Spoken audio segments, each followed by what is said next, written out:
कैसे आप सब? उम्मीद करती हूँ कि खैरियत से होंगे। आज का जो हमारा टॉपिक है वो रेंट डीड के बारे में। हम लोग को कोई भी रेंट डीड किस तरह से हमने बनानी होती है, मैं आपको उर्दू और इंग्लिश दोनों में सिखाऊंगी कि आप किस तरह से उसको ड्राफ्ट कर सकते हैं। तो पूरा एक पैटर्न सिखाएंगे, लेकिन पहले हम उसके रूल्स पॉइंट टू पॉइंट देखेंगे कि कौन कौन से रूल्स हैं। उर्दू में भी देखेंगे और इंग्लिश में भी देखेंगे।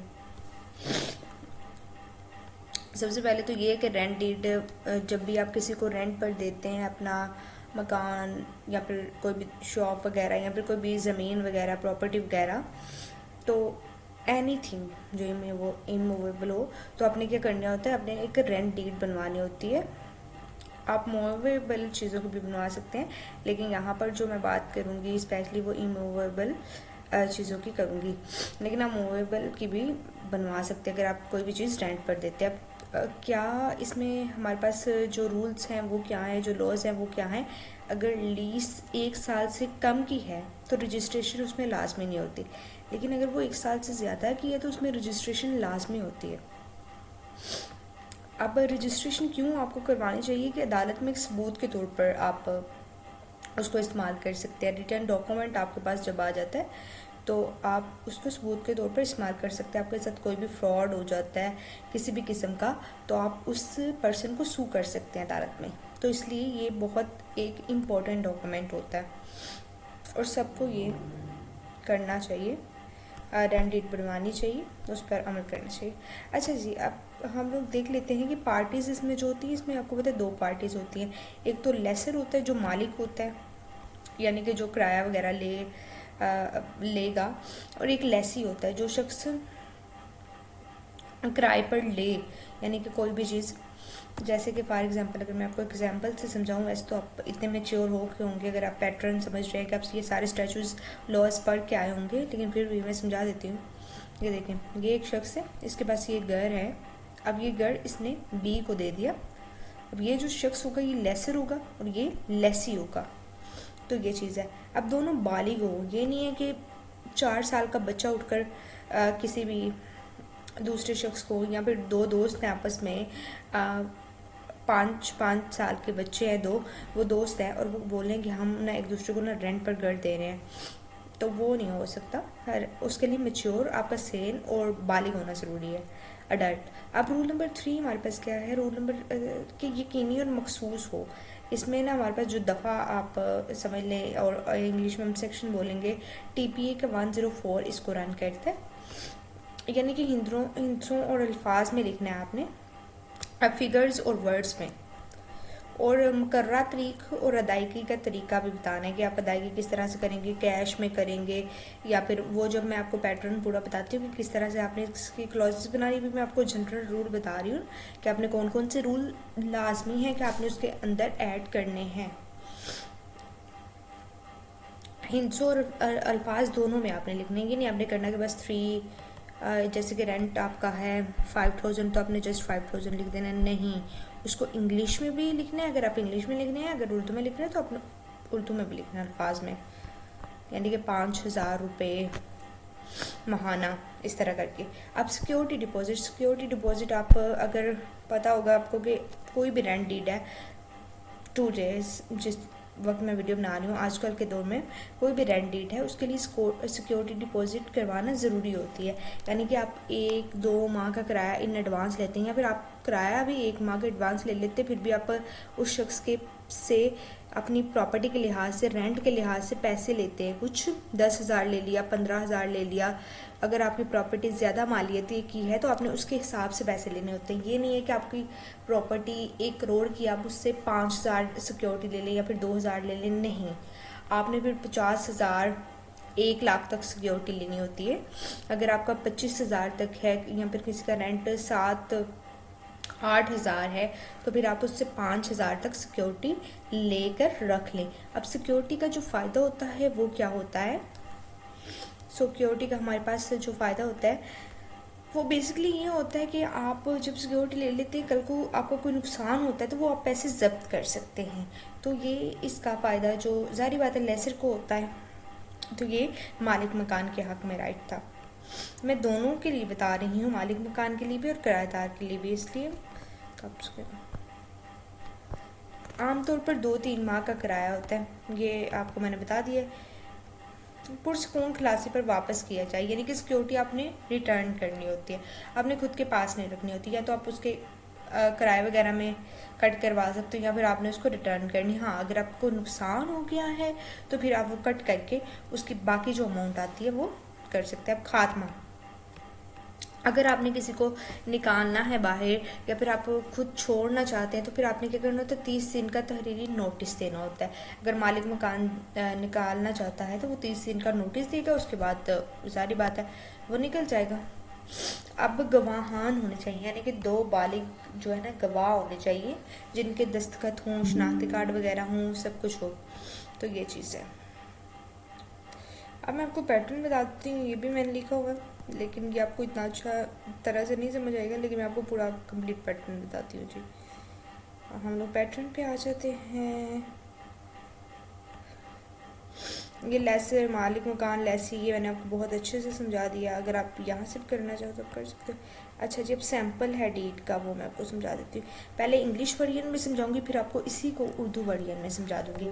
अब रेंट को जो डील करता है हमारा लॉ, जब भी आपने कोई भी ड्राफ्ट करना होता है, जैसे आप निकाहनामा का बना रहे हैं तो आपने उसमें भी लिखना होता है अंडर दिस ऑर्डिनेंस 1961, या फिर जो भी उसका ऑर्डिनेंस है वो आप लोगों ने लिखना होता है। अब इसमें हमारे पास क्या है, आपको पता है ट्रांसफ़र ऑफ प्रॉपर्टी भी रेंट डीड को करती है, फिर और भी रेंट डीड का ऑर्डिनेंस भी है। तो वो सारा under West Pakistan urban rent restriction ordinance 1959 and transfer of property act 1882 का सेक्शन नंबर 105 से 117 के तहत ये भाई रेंट डीड ना प्रिपेयर की जा रही है, इसका ये मकसद होता है। अब ये कहाँ पर एग्जीक्यूट हुई है, at Lahore on the 5th day of April 2026। अब आपने ये नहीं है कि सब में लाहौर ही लिखना है, नहीं, अब जिस इलाके में जिस टाइम लिख रहे हैं आपने वो टाइम और वो प्लेस मेंशन करनी है। अब फिर आ जाता है बिटवीन, यानी कि किस किस के दरमियान हो रही है। अब यहाँ पर लैंडलॉर्ड यानी जो लेसर है उसकी सारी डिटेल आएगी, उसका नाम, वालिद का नाम, CNEC नंबर, उसकी एज आ जाएगी, उसकी रेजिडेंशियल एरिया आ जाएगा, और उसके बाद टेनेंट जिसको हम लेसी बोलते हैं जी, मिस्टर बिलाल खान, उसका अब फादर का नेम आ जाएगा, CNAC आ जाएगा, एज आ जाएगी, रेजिडेंसी आ जाएगी। अब अपने जो रेजिडेंसी लिखनी होती है उसका परमानेंट एड्रेस आप लिख सकते हैं। अब इसके आगे हमारा जी रेंट डीड शुरू, whereas the lessor is the owner of the property. यहाँ पर बताना होता है कि जो हमारे पास लेसर है वो ओनर है जी इस प्रॉपर्टी की। अब प्रॉपर्टी की फुल आपने फाइनल डिस्क्रिप्शन देनी है। अब कुछ लोग बस ना सरसरी से बता देते हैं हाउस नंबर 24, इस तरह से बेडरूम वगैरह नहीं। अगर आपके घर में कोई भी कीमती चीज़ है तो आपने वो सारी चीज़ें मेंशन करनी है, ताकि कल को अगर आपकी कोई चीज़ मिसिंग हो जाती है तो आप उसको सू कर सकते हैं कोर्ट में। ओके, कुछ भी बहुत इम्पोर्टेंट है आपके घर में जो आप बोलते हैं कि बहुत मालियत का है तो आप कर सकते हैं प्रॉपर्टी की डिस्क्रिप्शन में ऐड। अब टर्म्स यहाँ पर लिखी होती है, यानी कि टर्म्स का मतलब होता है कंडीशंस वगैरह लिखी होती है। आप कौन कौन सी कंडीशन करना चाहते हैं, यानी कि ये बंदा जो रह रहा है वो हमसायों को तंग नहीं करेगा, आफ्टर 3 डे नोटिस के ये निकल जाएगा, जब हम इसे निकालना चाहें 10% आप इंक्रीज़ करना चाहते हैं रेंट वो आप कर सकते हैं। जो भी आपने सिक्योरिटी वगैरह जो भी आपने लिखी है, आप बिल सारे इसने पे करने होंगे, अगर कोई बड़ा नुकसान कर देता है वो भी इसने पे करना होगा।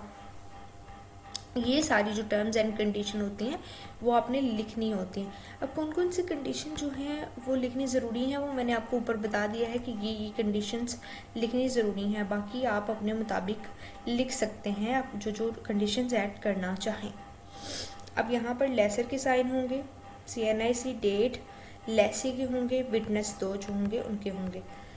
अब उर्दू वर्जन ज़रा देख लेते हैं। वैसे तो आप अगर न्यू लॉयर हैं आप इंग्लिश में प्रैक्टिस करें, मच बेटर, लेकिन उर्दू में भी देख लेते हैं क्योंकि पाकिस्तान में ज़्यादातर उर्दू में रेंट डेट्स वगैरह कोई भी एग्रीमेंट वगैरह लिखा जाता है।